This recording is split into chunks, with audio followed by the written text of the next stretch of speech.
Gains&Giggles podcast.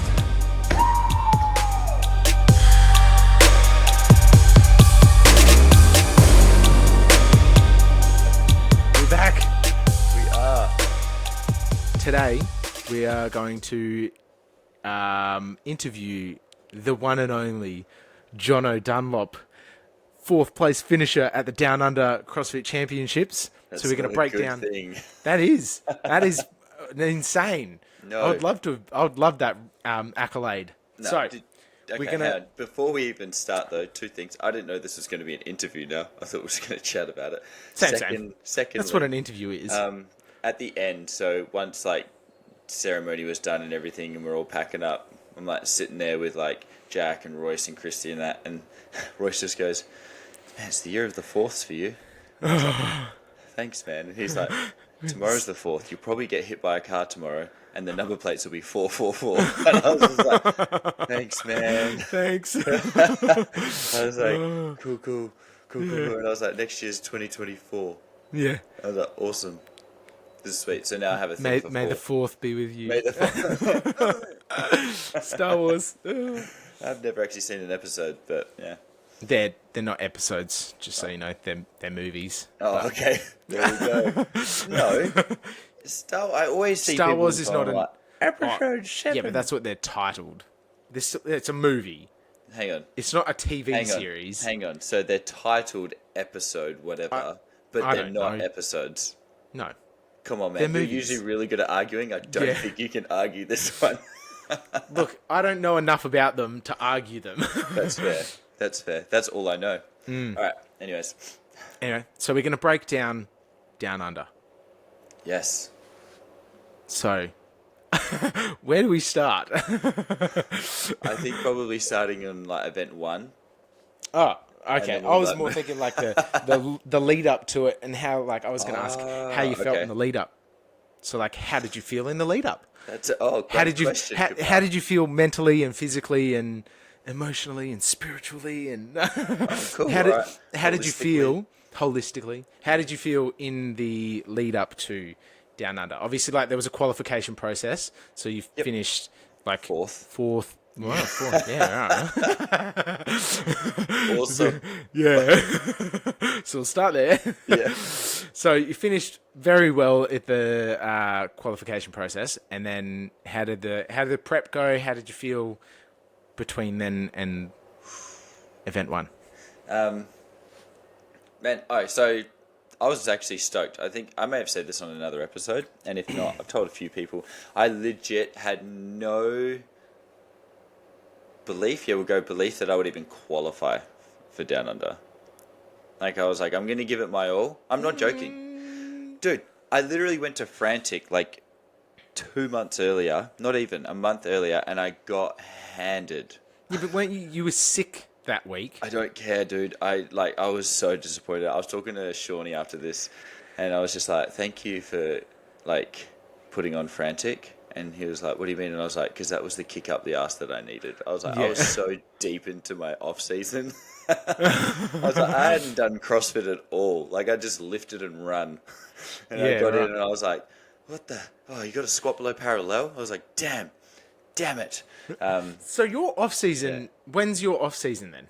My off season I just took after Torian. Yeah, right. Like, I just spent like 8 to 9 weeks. It was meant to be longer, but after Frantic I got scared. But yeah, 8 to 9 weeks of like, it was just like aerobic capacity and strength. Yeah. That was it. See, I feel like could be, I'm just on a tangent already. That could be like a differentiator. No, well, like you see some of the guys that they don't really have an off season. Like they do their comp, might be like Torian or the main tour like Torian and Down Under. They'll like peak, train up for whatever it is, and then they'll have like 1 to 2 weeks where they're like chill out, let the body kind of reset and whatever, and then they're pretty much straight back into it straight after that. And they're the guys that are like season after season, like creeping up Getting the better and leaderboard, better. and better and Yep. better and better. Whereas, like, I know me personally, a couple of years ago, I was like, yeah, deload December. And then, like, oh man, that was the hardest season to get back Deload into. December. Yeah, it was way too much. It was stupid. Do That not sounds recommend. so good. Yeah, do not do that. 2 out of 10. Do not recommend. Like maybe a 2. Yeah. Pushing a 1. Yeah. But yeah, it was yeah, don't recommend that. But like, I think the quicker that you can get back on the bike and get back moving, and it doesn't necessarily have to be like at the same sort of intensity like training for a comp, but focused, you've like got goals that you're working towards, and like, boom, straight back into it. I think that'd be a big difference. Whether I think it just is. an observation.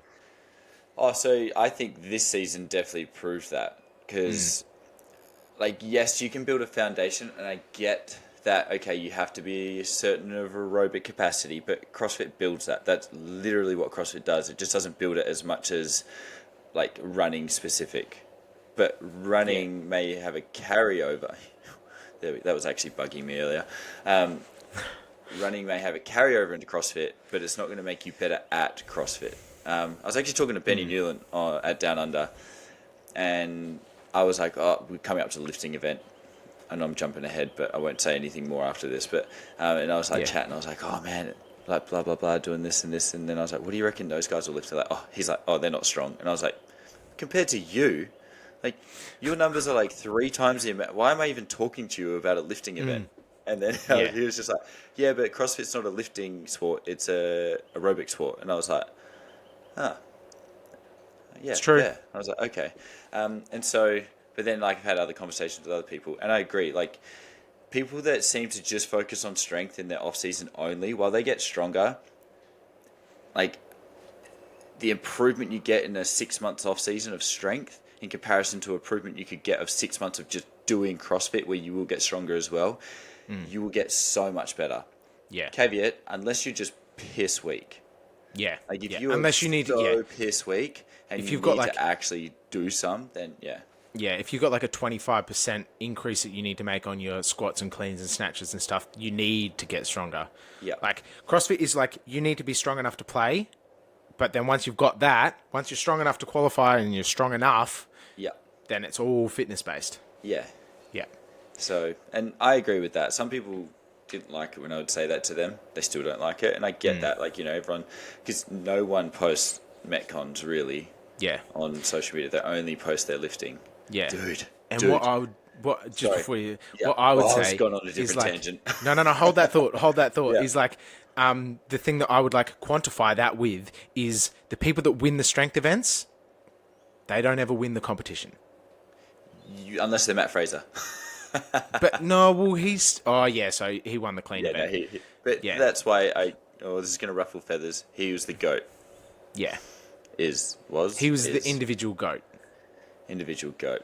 Not the sports GOAT. I still say that's Froning. Froning changed it. Like, Froning basically is CrossFit. Yeah. CrossFit would be nothing without Froning. And Froning would be nothing without CrossFit. Ooh, That's fair. Yeah, fair. No, I don't believe that for a second. He would have found something else. Maybe. Anyway, what was that thought? My other tangent was I couldn't believe, so going in, and this will go back to your question, going into the finals for Down Under, I had a cool lead up. I did a little bit different. Usually people are like, I'm not going to compete. I'm just going to focus on my training so I don't have any like things like hiccups come up and everything, you know, injuries that come up in comps and you push yourself a bit harder. And I was like, nah, there's a comp I want to do with my mate. That's going to be really fun. Even though I probably didn't make it as fun for him because I gave him shit every time he wouldn't rock up for training. And so, And that's kind of like hold back. That's kind of like bullying people into being better, is it? Yeah, like peer pressure for the better. Yeah. So I did a comp with him. That's acceptable. And that was like 4 weeks out from. Yeah. So I did a comp with him. 4 weeks out from Down Under, and then 2 weeks later, I did. Or was it 3 weeks? Anyways, the week before Down Under, I did another comp. And this comp was brutal. Last year, it was brutal. And this year, it was way worse. Like, it was bad. But I had lots of fun. And then going into the comp, I was like, well, at least I'm comp prepared. Like, I've got that comp speed. Like, you know, when you're training and you're like, yeah, I'm training hard. But then when you get to the comp, you're like, oh, this is another level. Yeah. Yeah. I was hoping that everybody felt that, because I was like, it's not just me, surely. Like, you train exactly that. Like, you're training and you're like, I'm pushing real hard. And then you work out next to someone and you're competing with them. And you're like, ugh, I have not been training that hard. I'm like, surely that's not just me. Like, oh, damn. Yeah. Damn. Oh, that's race speed. What fitness. Yeah. Yeah. That's why they're beating me. No. So outside of that, I've already said this to you, and I don't mean to be in a bad way. I didn't know where I was at. Like, I had no idea. Like, I had great comps. Like, me and my teammates podiumed in both of the comps here in Brizzy, which is pretty good. And then I was like, cool. Now I haven't done an individual comp in a little while at this level, so I was literally just going in to find out. I had my own goals, which I will not share, but I achieved nearly all of them. Boo. Boo. No, Share them. Nope. Why are you gay? You are gay. No, well, no. So, mentally, I right. probably wasn't in the best spot. Right. I remember, so you shared one of the books that you were reading in the lead up to that. Mm-hmm. The Confident Mind. Yeah. By someone who wrote that book. I can't remember who wrote it, but that was, so like, I'm about halfway through that book and it's a very good read. Listen. But you were saying that helped kind of like in the preparation for the comp as well? Mentally? Yep. That helped massively. Yeah, I think that got me through to not let my head spin out of control. So I didn't go down in that downward spiral. It helped me like most motivational books. I'm actually listening to one now that's just more about just talking about motivation. And I was like, oh, this was nice as just a refresher. But this book, Confident Mind, was talking about like things you can do. And so things you do daily, things you do weekly, things you do almost hourly, or like each section of your training to help, like he calls it building your mental bank account, which I think really, really helped, because man, I was referring back to those like activities way more than I thought I would be. Yeah, right. That's cool. Yeah. Hopefully I implement that once I've read the book. Once I've finished it. Yeah. Yeah. Oh man, I started doing it. Oh, about halfway he starts actually getting into like more like what you do, keeping a journal or notes or whatever keeps you doing it. Yeah. Yes. Yeah, nice. So physically you felt good leading into the comp though? It was just a bit of a mental kind of hurdle that you felt like you had to overcome. Yeah, man. I actually was going in. So on the first comp we did, I like wrecked my shoulder. I missed a snatch backwards, and it just like, if you see the video, it almost looks like it snaps my elbow in half, and my other shoulder like was super sore. And I was like, oh no, rah. And then it was fine. Like that, I didn't even feel it through the whole comp. So physically, I was actually like surprised. I was like, oh man, I'm feeling pain free. Yeah, nice. Didn't climb any ropes leading up to this comp then? Change any ropes over? No? No. Oh, it's cutting out. I was just saying, you didn't climb any ropes in the lead up to this one? Didn't change any ropes over? Wow. Wow. There's actually things, man, that I didn't do. I was like, nope, don't be dumb. Good. Don't be dumb. You've learned. Like You've learned from your fucking mistakes. And it was so boring. Oh well. So, super boring. All right, let's talk about some of the events then. So event 1, cool, which that looked brutal, to be honest. That was like a longer time frame one. That was I can't remember the exact reps. It was 15 bar muscle ups, 21 chest bar, and then it was 20. Oh, 20. Sorry. Oh, sorry. So it was bar muscle ups, chest bars, run, sandbag cleans, run, and then chest bars and bar muscle ups. Yeah, and it was like a long, medium to longer time frame kind of workout. Yeah, 25-minute time cap. No one. Yeah, you were nowhere near that. I wasn't. I think there was some people that scraped in or did get capped. Yeah? One dude I think got capped, but he legit. So I'll say he legit had an injury. Yeah, right. He didn't have an injury. Like he was sore, and not from Yeah. like workout sore. Like he was injured sore. So Yeah, right. yeah, I'll give him that one. That sucks. And he's a good dude. So yeah. Yeah. Oh, actually, two of them, I think. Maybe. Yeah. So that event was, that was brutal. You know what was the hardest bit? Everyone's going to say the sand run, or the beach run. The hardest bit was actually the dead balls, and I think.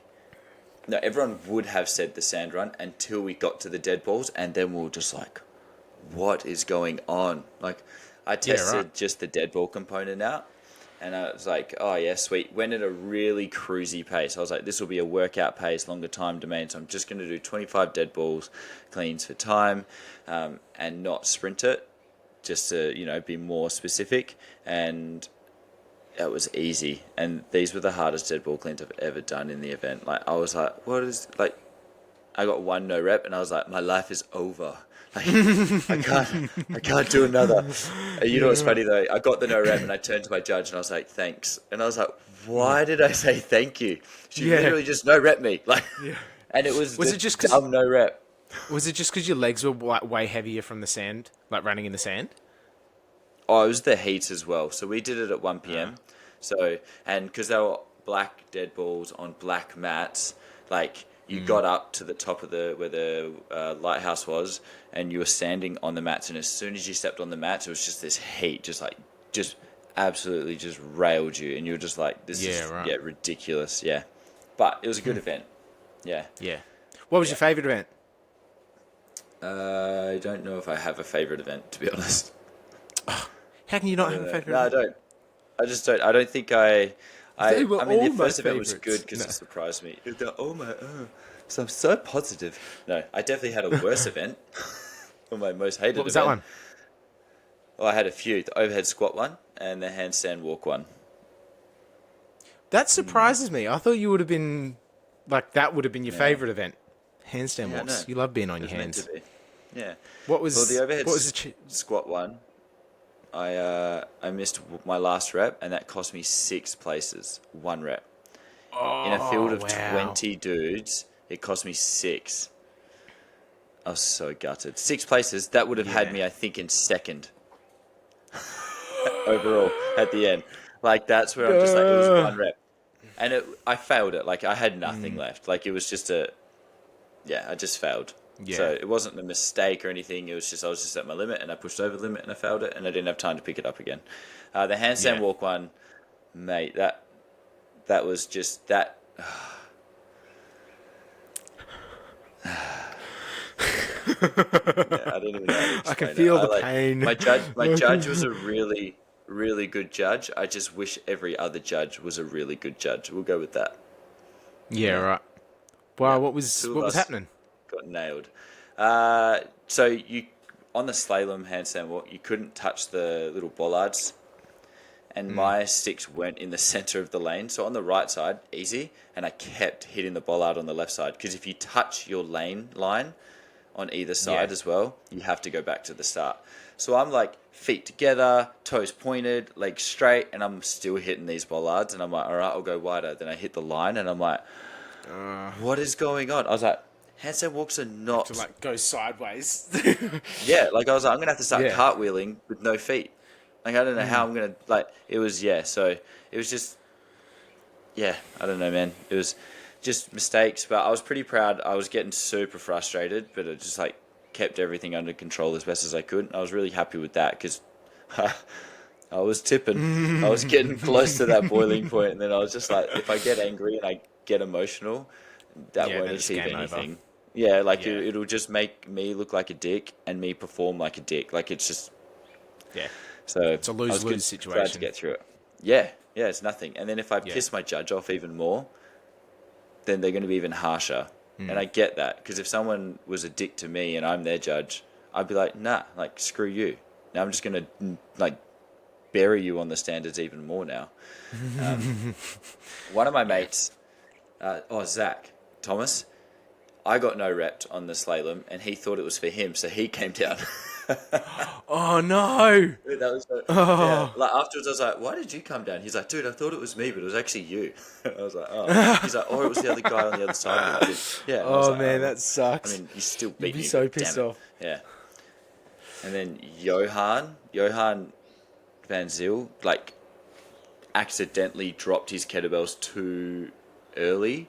Like, so he was placing him down and then just let him go at the last second. But you had to have your hands in contact with the kettlebells to the ground. And so he had to take him all the way back to the start. All the way back. Like, yeah. So it wasn't like the 20-meter length. No, it's 60 meters. He had to take it back 60 meters to then start it again and do it unbroken. Wow. Yeah. So, like, yeah, it was all over. As soon as that happened, I was like, that sucks. Like, that sucks. I don't care who you are. That sucks. Yeah. So, yeah. Sorry, my boy just walked in. Got a visitor. Hey, buddy. Yeah. Nope. So what would you say guys. would have been the highlight for the weekend then? I think the highlight was the first event because I didn't know where I'd finished. Yeah. Like, I thought Yeah, I right. got smoked just because I didn't think I was going to do good at that one because there's a beach run. Notoriously, I've done bad in run events, but the last 2 running events, I've either won out of the guys or come second. Yeah, nice. So, yeah. So Christy beat me in one Improvements. of the runs, and then Pete beat me in the run. Right, Yeah. so I was stoked about that. And I think that was the highlight of being like, oh, man, like training's actually been working. Yeah. I was like, wow, okay. Like, I am doing the right thing. And from then on, it was just like, all right, like, let's not get too hyped up, but let's enjoy these moments. You know, people are like, oh, you got to stay level. I'm like, why? You literally train to enjoy these moments. Like, why would you not let yourself enjoy them? Don't get like, I'm the man, rah, start posting on Instagram, I'm the GOAT, blah, blah, blah. But like, just enjoy it. You've done Embrace well. it a bit more, yeah. Yeah. But the whole event was fun. Like, I think the whole thing was a highlight. Yeah. Yeah. Biggest takeaway? Biggest lesson learnt? What are you going to take away from the weekend and apply to training for future? God, if he listens to this, he's going to be like, ha. Royce told me, he was like, fortune favors the bold. And I was like, okay. And I thought I was bold in the last event. And I was like, sweet, double grace. I'll go out with touch and go 10 reps at the start and then singles. And I'm confident with singles. Like, I'm like, I can do singles all day, every day, non-stop. And just like, it's just cycle rate and just pay. Like, it's just, I love it. I think that's from range of motion days when all we did was singles. Yeah. So I was like, sweet, it's going to be painful, but I'm just going to go through 10 reps and then finish it off. And everyone else went 15 reps. And it was just like, I caught up.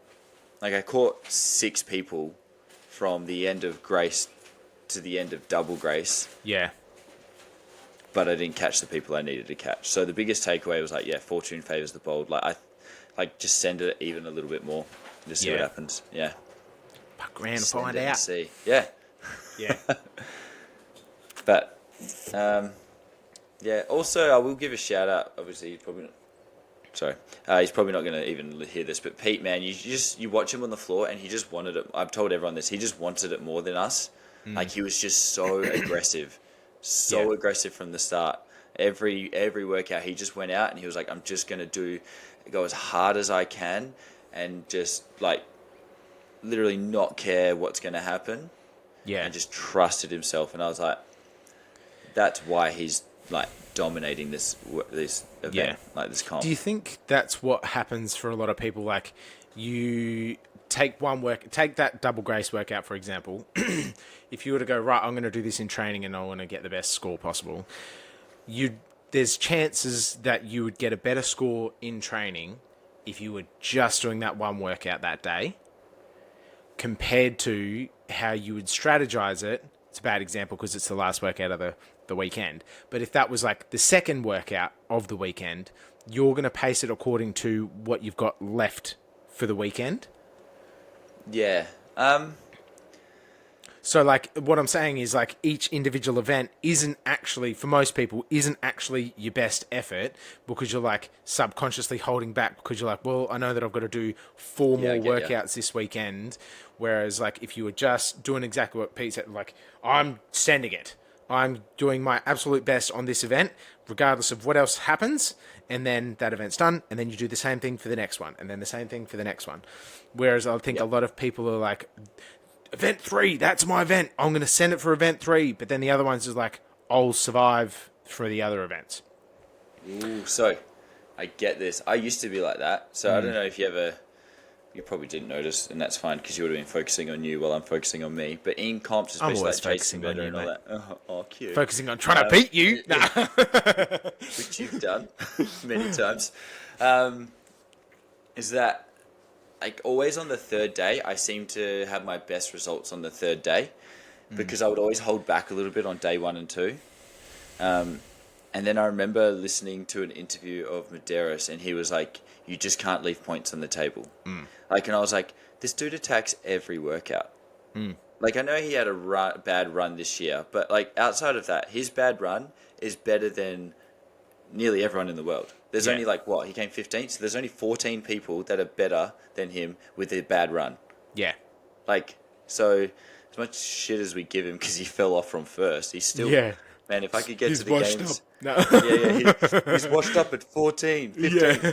What a loser. Yeah. With his sponsorships and his other winnings and everything. So I think people do hold back, but I think your training should be enough that you don't have to hold back. Because 2 workouts a day isn't a lot of volume. It's the intensity, right? Yeah. And so you in training probably have to learn to bring the intensity more, and if you can't, the volume will kind of do that and help you to like learn to recover more. Because I definitely felt like in every event I didn't hold back, and I think that's the only reason that I came out where I did. Yeah. And I mean that in a positive way, because there was other guys that would be like, oh, I'm just waiting for this event and then I'm going to dominate, and I'm like, it's because you're scared. You're scared to give your all and fail. Or the confidence isn't there. Yeah, because they're scared. Yeah. It's all fear. Yeah. I sent you that one video. It's like, it's not even real. What are you actually scared of? Oh, is that the Tate one? No. It was another dude. He's like... I probably did watch it then. Yeah, probably. I can't remember the exact words that he was like using, but he was saying that like fear, it's not real because like, what are you actually scared of? It's like scared of the failure, but what does the failure actually entail?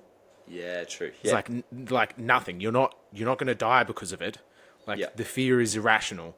It's like once you can overcome that, it's like, well, yeah, what am I? Oh no, I'm going to hurt for 5 minutes. Yeah, or I might hurt for 5 minutes and still not come out on top. Yeah. Well, you're not going to come out on top. You're not going to come out on top if you don't send it. Yeah. No, I completely agree now. Like I remember I was talking to one of my old coaches, and I was chatting, man, I just spoke to someone else about this the other day, and I was saying how do you get into that pain cave? Because that was the big thing that I was always missing. Like I was like, I just need to go deeper into the pain cave. And he's like, you're scared. And I was like, what do you mean? He's like, the 2 things in life is love and fear. He's like, if you don't want to give your all, it's because you fear that you might fail. He's like, just love the process, love everything about what you're doing, and just deal with the fear. Like, just let it be there. He's like, just don't be scared of the result. Yeah. If you're giving your all. And I was like, oh, that's so dumb. And then after a while, I'm like, that's actually really good. Yeah. Don't tell him. I'm not Don't tell him I changed my mind. But it's like if you feed that fear, then it becomes real. But like if you don't, I don't know. Like, but if you dig a little deeper, I'm like, what are you actually scared of? Yeah, like legit. Unless, especially in the world of CrossFit, you're not going to die. No. You might throw up and feel like you're going to die. Yeah. But you'll be okay. Yep.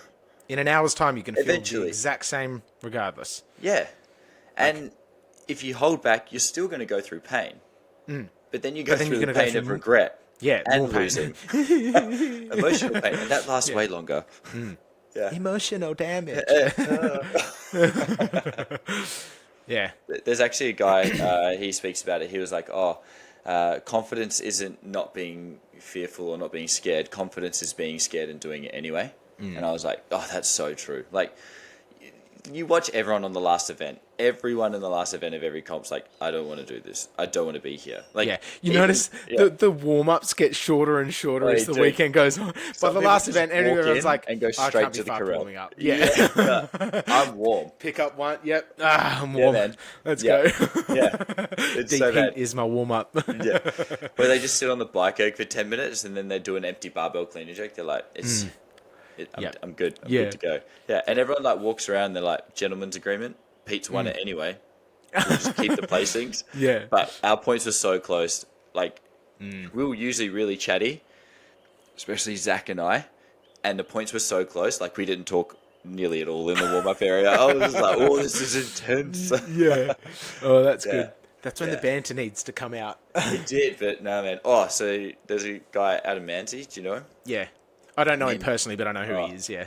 I've known him for a while, and me and him legit, like you and I, like, talk the most crap to each other. Yeah. And at one point, again, like us, his friends were like, are you guys actually arguing? Yeah. And he was like, no, this is just how we talk to each other. Like, this is friends. And I was like, oh, man. There's clearly a common denominator here. Yeah. It's good, though. Otherwise, people get too serious. It is. I enjoy it. Yeah. Yeah, like I still remember that time at Games Day when we were like having to go at each other. We were like, I can't remember what it was. We were like, oh, did you make sanctionals? Oh, fucking loser! And like, but it was so aggressive that someone thought that we were like actually hating on each other. And we were like, was that Thor? Was it Thor? Or yeah, he was kind of like, walked away because he's such a nice guy. Yeah, he's like, oh, confrontation. He's like, oh well, KPow won that because he just won the thruster workout. Sweet, all right. Yeah, he did. Yeah, thanks for putting that up lately. No worries. It was in my schedule. It was just bad timing. All good timing. Yeah. Perception. But so I think now, especially these days with the competition, especially in Oceania, it seems that like Oceania's like the send it region. Like everyone just sends it and sees if they can hold on. I think you just need to train to that. Unfortunately, yes, you get your anomalies when Newbury was at the top of his game. Like his sending it was like, no, everyone else's sending it was like his like 90%, and then he'd come through and just finish a little stronger because he could strategize. But for most of us, man, it's just you got to go. Yeah. And if you haven't prepared in training, you're going to crash and burn, and it's going to be worse than everyone else's crash and burn. And that's just how it is. That's life. Just something that I noticed. The games released all of the quarterfinals qualifier spots. Yes. Did you notice that there's only 27 spots allocated? I did count that. So there's 13 spots left. Bum, bum, bum. So there'll probably be like okay, well, here's the leaderboard and these were the top 13 places. Because if they do it the same as they did last year, where all the regions do the same events. Oh, see, I thought, don't they do it off the power of the quarterfinals? So after quarterfinals, they'll take the top 100 athletes and they'll go, okay, the percentage of top 100 was this American region, so we'll give them extra. A percentage of, like, in relevance. Yeah, that's what they did last year. And for the qualifying spots. So the quarterfinals dictates the qualifying spots for the semi-finals. Yeah, right. So we've got to step our game up for quarterfinals. Well, genuinely, but I also think Australia probably could have got Oceania. Sorry, Kiwis. Oceania could have got 4 spots if Ricky didn't injure himself, because he would have done well in the quarterfinals. Bailey always does really good in the quarterfinals. Jay destroys the quarterfinals. And so they're 3 names that would have been easily in probably the top 20 in the world, and then that would have bumped up and given us another spot. And then, when Tia comes back, if they don't give Oceania girls another spot, they need to. Stupid. Because that's something that, like, it's not an excuse, but that's something that I need to work on is actually online qualifiers. Yeah. I feel like I do so much better at in-person competitions than I do. Game day athlete, yeah. Yep. So, but that's something that I've recognised as something that I need to work on anyway. That was the thing I was going to talk about at the very, very start, when I was like, oh, and you're like, hold that thought, and I've held it all the way to now. I forgot. Was that I couldn't believe after the weekend at Downunder, I was like, all these people that killed it in the qualifier and are killing it on Instagram and have got me going Worried. spirals in my head now that I'm like, man, maybe I'll just get off Instagram altogether. I've told you that before. I'm like, man, I didn't realize it was so much of a highlight reel. Yeah. Like I was like, so inflated. next level inflated. Yeah. So that's wild. Because what I was thinking, what had me thinking is that some people do so good in their own environment in a online event. Qualifiers, yeah. That as soon as they get out of their environment and it's not their usual barbell or pull-up bar or wall ball or warm-up routine and everything like that, they're just mentally gone. And if you're mentally gone, you can't physically check in. And so it's... Or it's I've qualified. Boom. Job done. Yeah, I mean, if I qualified for the games, I'd struggle to be like, cool, I've got more to go. I'd be like, sweet, I'm getting my shorts. Yeah. Well, I know that bugs you, but at the same time, I'd be like, no. It'd be hard to not do that. Because, like, just if you look at it from a longevity thing, like, your training starts before the Open, like, you're prepping for Open quarterfinals. So let's say you start at January. You're then peaking for quarterfinals, peaking for semifinals, and then you've got to peak for the games in August. That's 8 months. Yeah. 8 months you've got to be at, like, this level of training and this level of intensity. And it'd be hard, but I think that's because I thought the exact same thing, and I've thought it for years. Like, see people on the leaderboard, you're like, this dude just smoked me by like 2 minutes in this qualifier workout, and then you get to the event, and you're like, he's 3 minutes behind. Like, how the hell? Like, you were so much fitter than me. Yeah. Like 2 months ago. Yeah. Like how the 5 minutes is it's not possible. Yeah. Yeah. I also think judging standard. Yeah. They actually have a judge proper keeping him like standard, and you know how people are like, yeah. oh, but their videos get reviewed. However, if you get like 5 no reps in a video review, those reps have still not fatigued you as much in the actual workout. So everything else is not compounded. Yeah. Like a correct handstand push-up lockout, head through, everything in line, not just one of those ones. That is so much easier and faster than actually getting like what I would call thoracic extension or like just body actually nice and straight. Yeah. And then so everything else is a lot easier. And you can breathe a lot easier because you're relaxed here rather than being like tight up here. So that's a big thing. And if you were to get 5 no reps on the competition floor, you then have to do 10 reps. Yeah. Yeah. Whereas if you get no rep on the online stuff, it's like you get a 10-second deduction, but you've still got a fucking blistering pace. Yeah. Because, you've saved a minute. So, yeah, I think that's a big thing too. Again, though, that's their own environment. They're in their comfort zone. And then when they get out, it's way different. Yeah. Yeah. Anyway, so, I think we'll leave it there. Yeah. I mean, we kind of chatted about Down Under, but it was good. We ranted other things, which is nice. So. It was a good chat. Yeah. I think we did well. All right. Well, we will leave it there. Same as always, if you've got any questions or want to hear us talk about anything in particular, hit us up in the comments on Spotify or on YouTube, or hit us in the DMs on Instagram. Please. And thank you. Yeah. And thank you. We will see you next time. Peace. Ciao.